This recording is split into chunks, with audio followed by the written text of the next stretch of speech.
국힘당이 정말 이게 난리입니다, 선생님. 네. 국힘당 시간으로는 이게 뭐 직위원 시간에 맞먹는데요. 한 하루면 24시간이면 후보가 등록했다가 뭐 잘랐다가 다시 새로 등록했다가 또 잘리는 그런 걸 반복할 수 있는. 네. 네. 뭐 개막장 드라마라고 할 수 있겠죠. 선생님 우리 한국 정치사에 이런 적은 없었지 않습니까? 그렇죠. 이런 정도의 저질 막장은 없었죠. 그러니까요. 이거 왜 이렇게 된 겁니까 진짜? 그러니까 결국 한국에서 극우 세력이 몰락하는 과정에서 나타나는 필연적 현상이라고 봅니다. 갈 때까지 갔다? 네, 극우 세력이 계속 질이 저하되고 네. 또 내란 일으켰다 실패하고 이러면서 질이 멸렬해지면서 지네끼리 치고받고 싸우는 네. 그런 상황이 된 것이다. 그리고 어떻게 보면 미국의 힘이 쇠퇴하면서 예. 옛날에 강력하게 극우 세력을 뒷받침해줬던 미국이 힘을 잘 못 써요 요즘에. 백업을 해줬는데 뒤에서. 네, 잘 안 돼요 요즘. 그러니까 이제 그런 상황에서 뒷백업 사라졌을 때 네. 얼마나 나약한 인간들인가 얘네들이 이런 것도 보여주는 거 아니겠습니까? 사실 옛날에 해방 직후에 이승만 세력은 아무것도 없었어요. 네, 그렇죠. 이승만도 지 혼자 온 거 아닙니까? 네, 김구 선생이나 영원영 선생 쪽이 훨씬 더 기반이 탄탄했죠. 예. 그럼에도 왜 이승만한테 권력을 빼앗기고 어허. 양민학살 같은 것이 벌어졌느냐. 예. 미국이 뒷받침했기 때문입니다. 그러니까 한국의 극우 세력은 미국의 강력한 뒷받침 하에서 떵떵거렸던 놈들이지 예. 자력으로 정치를 잘해서 그때나 지금이나 한 세력이 아니에요. 마찬가지인데. 네, 근데 지금 미국이 세계적으로 패권이 추락하면서 몰락하고 있기 때문에 그야말로 한국의 극우 세력도 뒤에 형님이 맛이 가고 있으니 무슨 힘을 쓰겠어요. 그 말씀이 더 훨씬 일리가 있네요. 그 과정에서 쇠퇴몰락의 길에 들어선 거죠. 그러니까 이승만이나 한독수나 사실은 뭐 거기서 거기 아닙니까? 이승만이 쬐게 더 낫죠. 좀 더 낫습니까? 착하다 이런 뜻이 아니고요. 네네. 악당 중에서 더 능력은 있어요. 능력이 있어요? 네, 한덕수는 더 능력이 없어요. 능력이. 그러니까 뭐 김문수나 이승만이나. 그렇죠. 거기서 네. 거기죠. 뭐 거기서 거기인데 다 맞습니다. 보니까. 네. 근데 그 뒤에 있는 힘이 형님이 얘나 같지 않다. 형님이 옛날 같지 않군요. 큰 손에 힘이 떨어진 거다. 그렇죠. 네, 맞습니다. 그거 굉장히 설득력이 있네요. 금방 이해가 되는데요. 네, 네. 야, 근데 진짜 이번에 뭐 한독수랑 김문수가 보여준 막장 쇼는 정말 대단했습니다, 선생님. 그렇습니다. 일단 한독수의 큰 문제는 네네. 다른 것도 수많은 문제가 있고 지적을 해야 되겠지만 제일 사람들을 화나게 만들었던 거는 무임승차 아니겠어요? 예. 그러니까 한독수가 저는 입당할 때 말이에요. 10억 원 냈으면 네. 한독수로 단일화될 수도 있었다고 봐요. 10,000원 돼서 그런 거예요? 10,000원 됐잖아, 10,000원. 그러니까 이 김문수는 그래도 수억을 냈어요. 그 수억을 내고 경선 치러서. 맞아요. 그래서 그거 짤 많이 돌았습니다. 70대 노인 사기. 네. 근데 이 할아버지는 10,000원 내고선 대선 후보를 샀단 예. 말이에요. 이 무임승차제 누가 봐도 불공정한 행위고. 근데 원래 이거는 한국인만이 아니고 모든 인간이 다 가지고 있는 건데 네네. 도덕적 평가를 하는 데서 네. 무임승차자에 대한 응징 심리가 있어요. 뭐 굉장히 강하죠. 네. 그러니까 딴 건 몰라도 무임승차는 용납 못해. 용납 못한다. 네, 이런 게 있습니다. 근데 한독수의 너무 노골적인 무임승차였어요. 이번에 뭐 조롱도 대단했지 않습니까? 네, 그렇죠. 뭐 교황 선출됐는데 아직 아니라고 한독수랑 단일화해야 된다고. 그렇죠. 뭐 그런 것도 있었고 미스 코리아 그런 거 아직 아니라고. 교황 선출될 때 뭐 2만 원 내면 선출되고 됩니까 그게? 네. 어림도 없는 얘기죠. 근데 10,000원 주고선 대선 후보자를 살라 그랬다는 거. 요거 자체가 불러온 반발. 이게 이제 좀 있었고 또 한 가지는 문수를 좀 쉽게 봤죠. 쉽게 봤다. 그러니까 문수가 얼마나 나쁜 놈인지를 네. 지네들이 잘 알면서 다 변절하고 여기까지 온 놈인데. 그럼요. 변절이야말로 문수의 이거죠. 변절은 나의 힘. 그러니까 진짜 선생님 저는 이번에 보니까 이놈들이 사실 전부 다 변절자들 아닙니까? 그렇죠. 나쁜 놈들이죠. 윤석열도 진짜 뒤통수 치고 문재인 대통령. 문재인 뒤통수 쳤고 또 우리 국민들도 사실 많이 지원해 준 거 아닙니까 그 당시에. 그렇죠. 그거 배신했지. 김문수도 배신하지. 뭐 또 누구 한동훈은 또 윤석열을 또 배신하고. 그렇습니다. 야. 그러니까 이런 인간들만 모여 있잖아요. 그럼 지들 같을 거라고 생각해야 되는 거 아니에요? 김문수 밀어준다고 충성을 바칠 거란 보장이 없다는 정도는 예상했었어야 되는데 그거 밀어줬다가 뒤통수 맞은 거 아니에요. 그리고 또 뒤통수 맞고 또 김문수를 몰아내기 위해서 쿠데타를 일으킨 건데 제가 이제 김문수한테 그런 얘기를 했었죠. 어허. 너 윤석열 쿠데타 찬성하지 않았냐? 그렇죠. 쿠데타 당해보니 어떠냐? 네가 직접 당해보니까 어떠냐? 열받지 놈아. 이 쿠데타가 그렇게 안 좋은 거 이번에 절절히 알았으면 예. 윤석열 쿠데타는 비난해야 되는데. 네, 그건 못하죠. 얘 또 안 그래요? 네네. 자, 그러니까 김문수가 얼마나 그러니까 못돼 먹은 인간, 덜돼 먹은 인간인가 네. 이런 것들을 알고 대처했어야 되는데 그럴 만한 시간적 여유나 마음의 여유가 없었는지 네. 문수를 밀어줬다가 저쪽으로 그야말로 네. 뒤통수 한 대 맞은 거 아닙니까? 그렇죠. 지난번 저희가 이거 할 때 선생님이 그 말씀하셨거든요. 지금 김문수는 짜릿하다. 됐네. 됐네. 이 배신의 길을 변절의 길을 걸어온 뒤로 네. 이렇게까지 많은 이런 그 스포트라이트를 받아본 적이 없었으니까. 최고의 출세. 최고의 출세를 했는데 그러죠. 이거를 내가 놓친다? 네. 그럴 리는 만무하다. 자, 그 김문수가 얼마나 강교한 변절자냐. 네네. 나 김독수야 그랬잖아요. 김독수. 경선할 때. 네. 야, 그래놓고 당선되니까 내가 언제 그런 말 했어? 을지문덕이라고 그랬어요. 네, 김문수랑 맞아요. 한덕수 해가지고 합쳐가지고. 을지문덕이다 우리는. 그 비유도 정말 너무 짜증났었는데요. 그러니까 누가 들어도 한덕수로 하겠다고 했죠. 하겠다고 하는 네네네, 얘기다라고 그랬죠. 생각해서 밀어준 거 아닙니까? 그래놓고선 막 입사 싹 시잖아요. 대단한 거 그러니까 같아요. 이게 변절의 진수예요. 진수. 이게 변절이에요. 김진수군요. 네, 아주 빠른 속도로 변절하는 김문수. 변절이 무엇인가를 보여주는. 네, 바로 이것이 변절이다. 그러니까 그 윤석열이 이거 국힘 이제 결국 후보 뽑은 다음에 바로 입장문을 냈지 않습니까? 예. 그 뒤에 보면 김문수 후보를 지지했던 분들도. 근데 그게 이제 잘못 들어간 거다. 그러니까 전에 써놓은 거를 한덕수 될 줄 알고 이제 그런 거다 그랬는데 일각에서는 이게 이제 사실은 자기들이 김문수 찍으라고 한 거 아닙니까? 윤석열이가 다 지네 지지자들한테 처음에 홍준표였는데 다 찍으라고 한 거 아닙니까? 네. 그 사람들을 달래려고 쓴 걸 아니냐. 네, 그런 말들도 있더라고요. 그거보다는 저는 오히려 한덕수용으로 썼다가 급하게 바꾸다가 못 바꿨다? 못 바꾼 쪽이 더 가능성이 높을 것 네. 같습니다. 그러니까 아무튼간에 윤석열 측에서는 정말 크게 배신당한 거죠. 그렇죠. 네.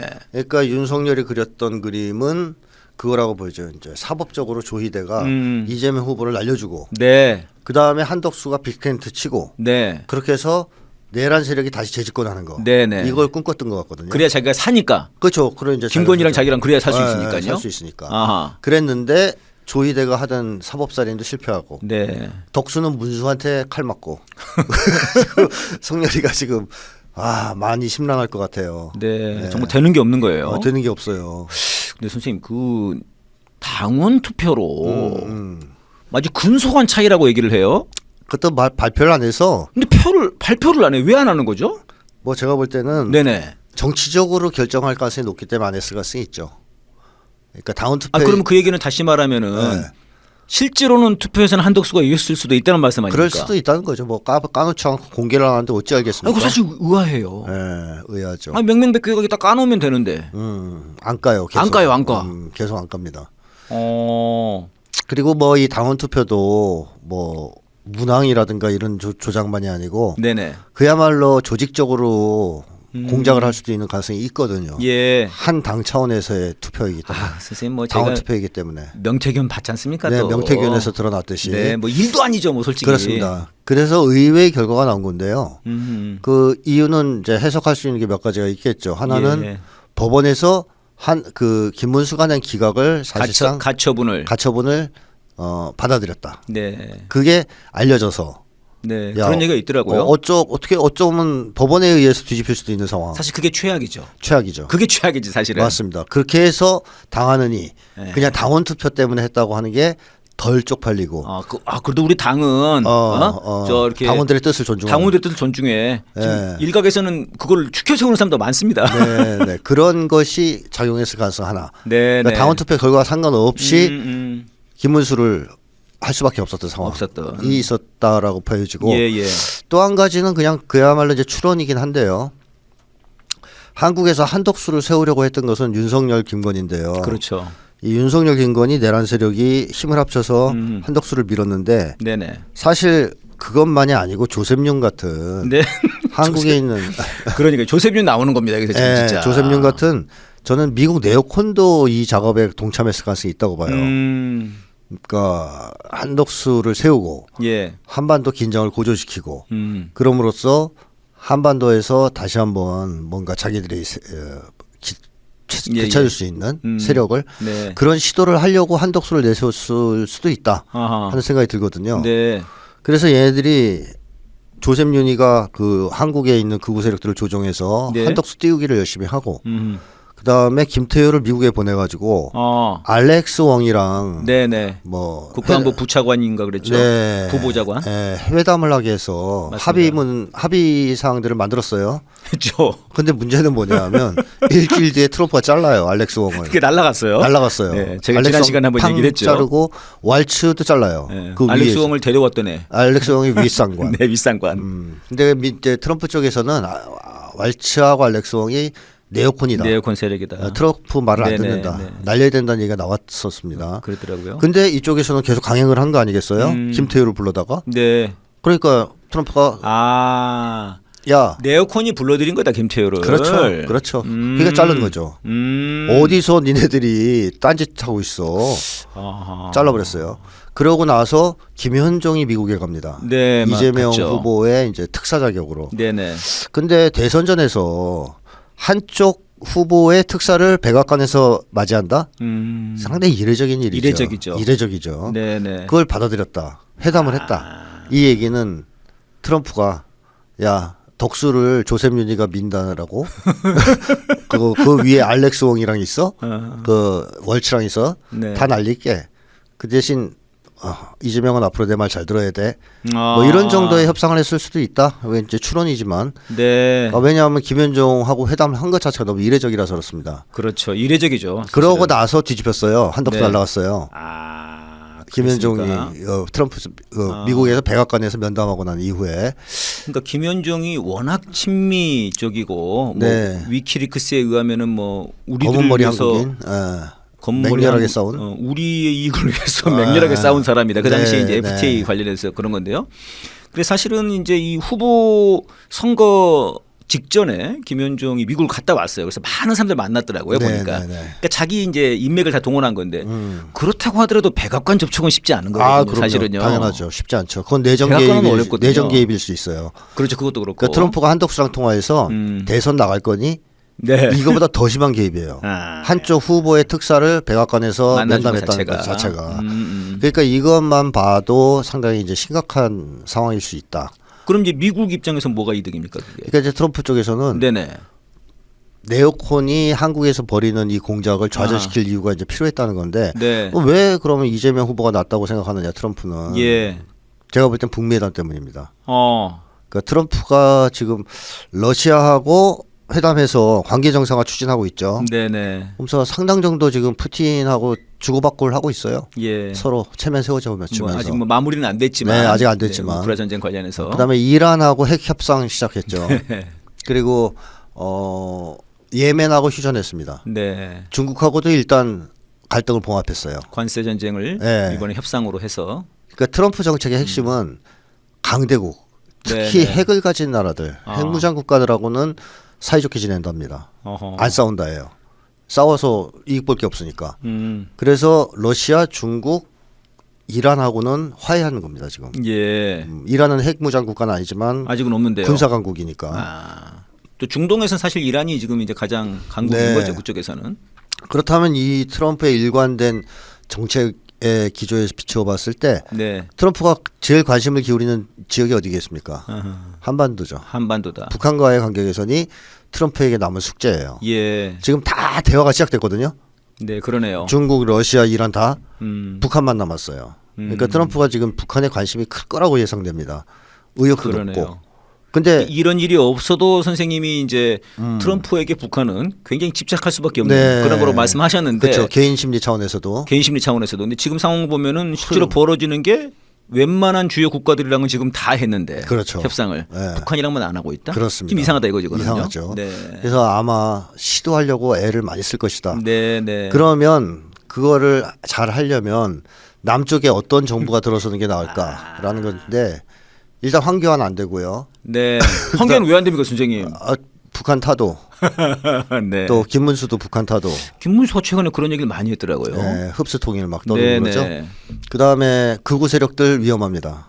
정광환 유해. 반공 반북 세력이라서. 예. 그러니까 트럼프가 북미 회담할 때 격렬하게 반대할 세력들이에요. 예. 그나마 그럼 보조를 맞출 수 있는 사람이 누구냐? 그러니까 이재명이 이끌고 있는 중도 보수 세력이에요. 네. 진보까지는 트럼프가 좋아하지 않으니까. 네네. 그 세력이면 방해는 안 할 거다.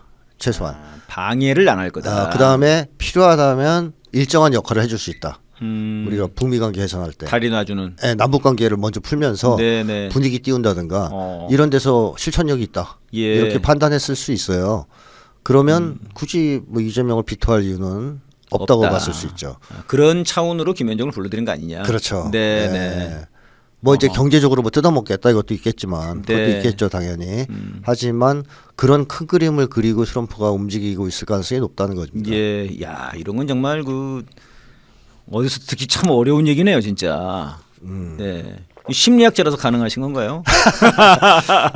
아니 뭐 트럼프에도 관심이 있고 그래서 이제 관찰을 하다 보니 그런 건데 이 이재명 후보가 이번에 대선 공약으로 네네. 전작권 환수를 내걸었어요. 약간 놀랐어요.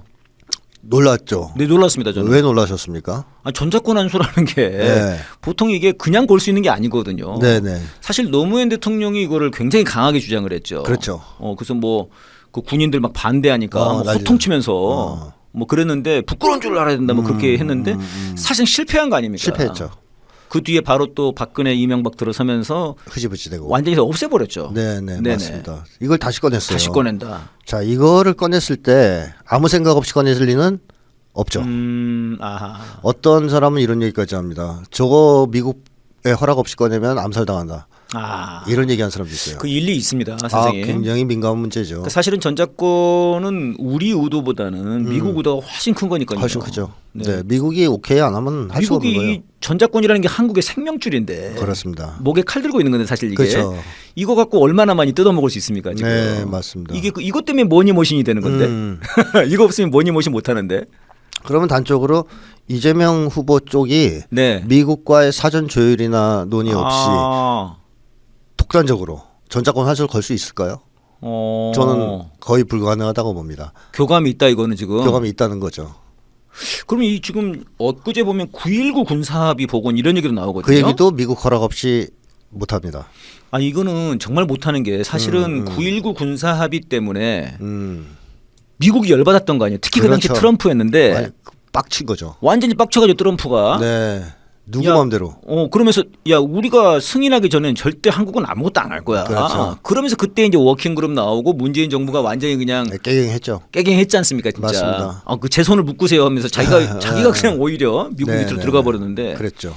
이거를 9.19 군사합의 얘기도 사실 이거는 보통 얘기는 아니거든요. 이걸 어떻게 꺼내나 싶었어요. 그러니까요. 근데 꺼내요. 대단하죠. 근데 이거는 그러면 미국이 알면 난리가 날 거란 말이에요. 반대하는 입장이라면. 네네. 근데 꺼냈다는 얘기는 김현종이 갔다 온 뒤에 아하. 미국과의 사전 합의나 허락이 있었을 것이다.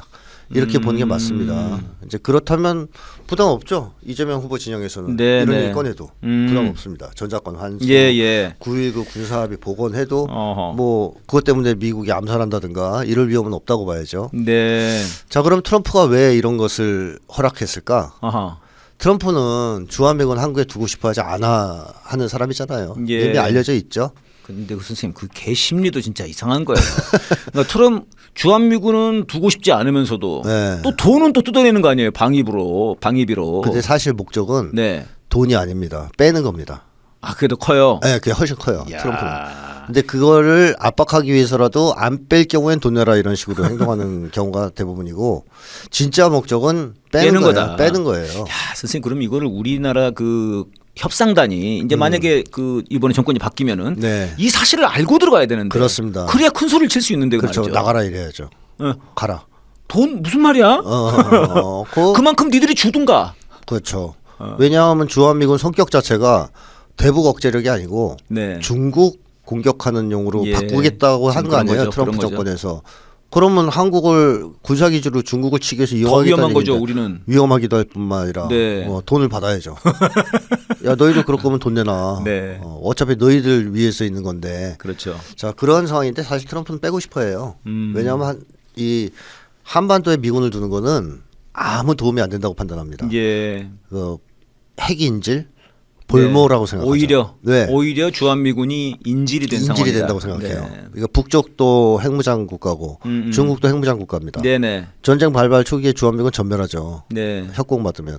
러시아도 또 전쟁에 참가할 가능성이 있죠. 네. 이렇기 때문에 북러 그 조약 때문에 있으면 뭐 하냐 싶은 거죠. 빼자. 그래서 뭐 일본으로 빼든가 아니면 더 빼든가.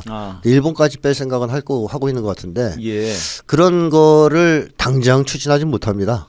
네. 당연히. 네네. 그러게 하기 위해서는 뭐 이제 전제 조건부터 하나씩 마련해야 되지 않습니까? 네. 그게 첫 번째가 전자권 환수죠. 왜 그렇습니까? 한국이 전자권을 가져가야 뺄 거 아니에요. 미군을. 니들이 군대 운영해. 알았어. 우린 간다. 이제 우리 가도 되지. 전자권 환수했으니까. 니들끼리 할 수 있잖아. 그렇죠. 근데 진짜 이 전자권은 선생님 저는 진짜 우리 역사에서 봤을 때 정말 치욕적인 것 같아요. 선생님. 그럼요. 치욕적이죠. 아니 우리나라 군대인데 우리가 못 움직여. 네. 저 지구촌에서 아마 군대 작전 지휘권을 남의 나라에 헌납해서 남의 나라에 갖다 바쳐서 그 살아가는 나라는 우리밖에 없을 겁니다. 그러니까 그 이준 열사도 그 헤이그 가가지고 그때가 사실 우리 그 아직 경술국치가 되기 전이었습니다. 그때가. 네. 근데 외교권 다 뺏기고 그러니까 아니 나라는 조선인데 말은 우리 말로 할 수 없는 그거 거기서 할복을 하셨는데 이건 전자권은 더 심한 거 아니에요, 솔직히. 그렇죠. 우리가 의병 전쟁할 때도 전자권 남 안 줬습니다. 네. 전자권을 헌납한다는 것은 독립국가를 포기한다는 말과 같아요. 진짜 가져와야 되는데요. 그러니까 운신의 폭이 좁아지고 미국의 지배를 받지 않을 수 없게 되고 그렇죠. 더 큰 문제는 미국이 전쟁을 결심하면 한국군은 자동 개입하게 돼서 끌려 들어가서 우리가 원치 않는 전쟁에 끼어들게 된다. 그래서 국가가 망할 수도 있다. 잘못하면. 그래서 전자권은 당연히 가져와서 우리 국민을 위해서 쓰여져야 되겠죠. 군대가. 그리고 쿠데타도 전자권을 가져왔을 때 저는 가능성이 줄어든다고 봐요. 오히려. 사실 이런 것 때문에 이번 쿠데타 같은 경우도 미국이 뒤에 있는 것 아니냐.